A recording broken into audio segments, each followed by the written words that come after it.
All right, so today we're going to dive into something pretty interesting. Okay. Italy's been having this like huge tourism boom, Mm. and we're going to try to figure out why. Sounds fun. Yeah, so we have this article called Italy's Triumph, Surpassing Global Tourism Growth. And it's like packed with all this cool data and insights, and we're going to see if we can figure this out together. Okay. So what's your take? Like, what's been going on with this whole Italy thing? Yeah, so it's pretty crazy actually. Italy's tourism isn't just like slightly up, it's exceeding like worldwide growth, which is pretty impressive. Oh, wow. So it's not just like a little bump, it's like a big. Yeah, it's a huge jump. Like the article actually says 15% year-on-year increase in tourists, Whoa. which is wild when you think about how many other like popular places are actually struggling to keep up.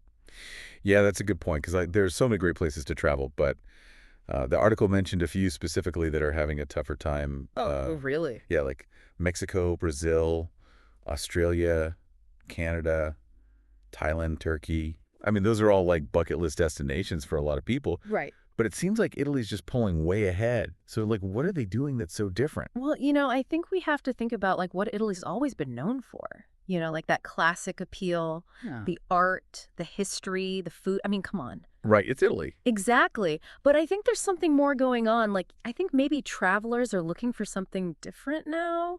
You think so? Yeah, like the article mentions this shift, like especially after the pandemic. It seems like people want these authentic experiences. Oh, yeah, totally. Like immersive stuff that feels real, not just like a generic vacation. Exactly. Like they want to connect with something, something real and meaningful. Yeah, like they want a story to tell, not just a bunch of selfies. Exactly. And I think Italy really like nails that, with all its history and culture. That's true. Yeah.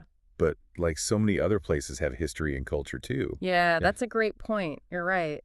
Like Thailand's got those incredible temples. Mexico's got those amazing traditions. So why is Italy like the winner?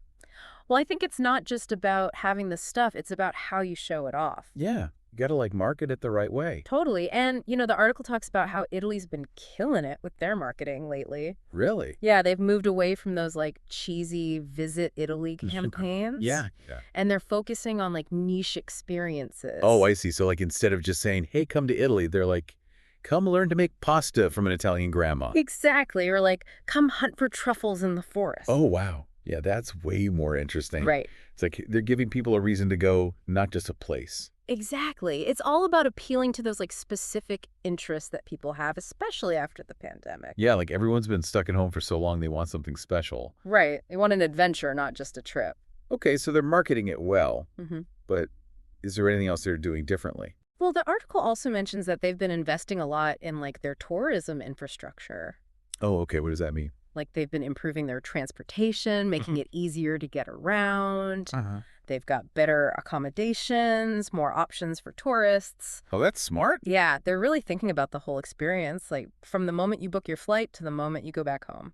So it's not just about the destination itself, it's about the whole journey. Right. It's about making things smooth and enjoyable for the tourists. That makes a lot of sense. So, like, if other countries want to get in on this tourism boom, what's the big lesson here? I think the biggest takeaway is that you got to be adaptable. Adaptable. How? Like you got to understand what travelers want these days, Mhm. What's trending, Yeah. and then you got to figure out how to show off your country's strengths in a way that like really clicks with people. Yeah, like play up your unique stuff. Exactly, and make sure the whole travel experience is awesome. So it sounds like Italy's really found that sweet spot. They really have. Yeah. So, like, think about it. If you were in charge of tourism for your country, what would you do? Like, what would you take from Italy's playbook and make it your own? That's a great question. Yeah, like, what are your country's best assets? And how could you turn those into, like, must-have experiences for travelers? I'll have to think about that. Yeah, it's something to think about. It is. All right, well, that wraps up our deep dive into Italy's tourism triumph. That was interesting. Yeah, it was pretty fascinating. Thanks for having me. Yeah, thanks for coming on. I'll see you next time. Sounds good.